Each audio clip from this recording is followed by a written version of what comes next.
kanikamat.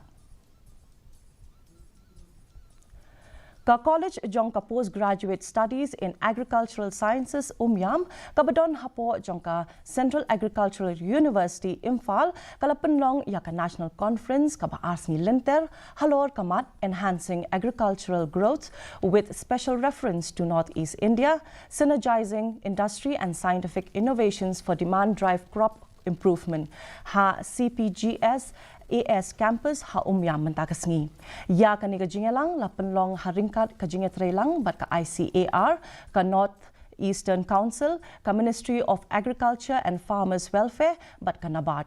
Ka Dr. Maisel Amprin Lingdo ka Menteri ka Rep Karyang kala long ka Kongsan bat ha ka jing ai jing kran jongka kala penpau halor ka thong ban pinkiu arsha ya ka yo ka kot kinong rep bat ban kentiu ya ki kam jongki lingba ki rukom rep ba khlem pendon kam dawai bat kiwe ki jing no sinyang ki bedon kam ha ka ni ka benta. This department, these two departments are working coordinatedly with the state government to ensure that we are able to address pesticides, plant protection, biodiversity, climatic commitments to ensure that Meghalaya stands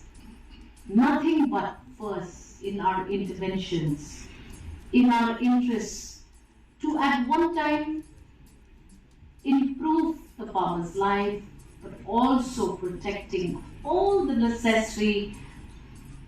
conditions to make our farming practices holistic. Karib Hoy Superstar Season 2